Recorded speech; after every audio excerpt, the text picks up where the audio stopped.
Assalamualaikum warahmatullahi wabarakatuh. Saya Basrani Azhar dari kelas 4B dengan NIM 2285210083.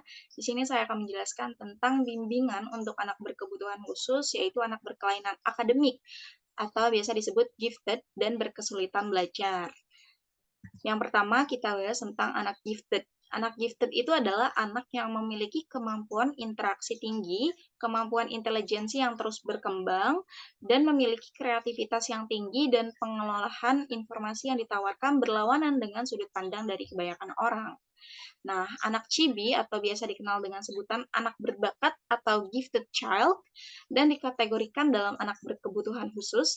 Kenapa? Karena tingkat kemampuan dan intelijensi yang tinggi ini justru akan menjadikan anak susah berinteraksi dan bersosialisasi dengan baik dengan orang lain, sehingga menyebabkan anak merasa aneh sendiri pada dirinya. Jadi, anak gifted itu dia memiliki IQ yang tinggi, intelijensinya terus berkembang, tinggi IQ-nya, tapi dengan intelijensi yang tinggi ini dia mengalami kesulitan untuk bersosialisasi dengan baik oleh orang lain. Karena itu dia digolongkan kepada anak yang berkebutuhan khusus. Nah, peran guru terhadap anak berbakat atau gifted children dapat sangat mempengaruhi motivasi siswa, dan siswa gifted tampaknya lebih terpengaruh oleh sikap dan tindakan guru daripada siswa lainnya. Maka dari itu, peran guru terhadap anak gifted ini sangat berpengaruh. Dan untuk memaksimalkan potensi belajar siswa gifted yang dapat dilakukan oleh guru adalah pertama, mengenal siapa siswa dengan baik. Jadi dikenal, dicari informasinya, melakukan asesmen pun boleh, dikenal, memiliki pemahaman yang baik terhadap siswanya. Dan dengan mengenal ini siswanya, guru dapat menyampaikan pembelajaran sesuai dengan kebutuhan siswa, sehingga dapat menghindari adanya siswa yang merasa bosan ketika pembelajaran berlangsung. Dengan cara seperti membedakan tingkat kesulitan sesuai kesanggupan anak itu, dan menyesuaikan kecepatan pembelajaran juga termasuk waktu untuk mengerjakan tugas.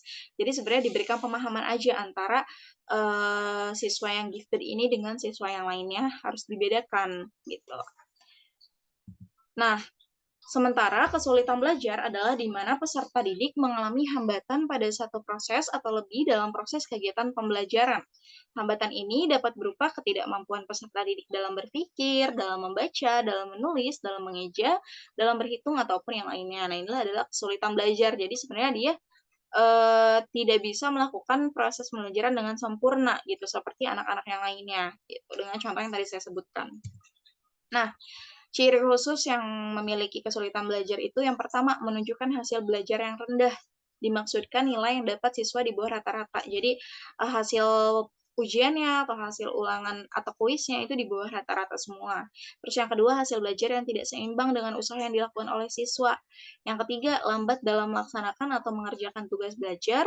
Yang keempat, menunjukkan sikap yang kurang wajar seperti acuh tak acuh, menentang, berpura-pura, dan memiliki sikap negatif.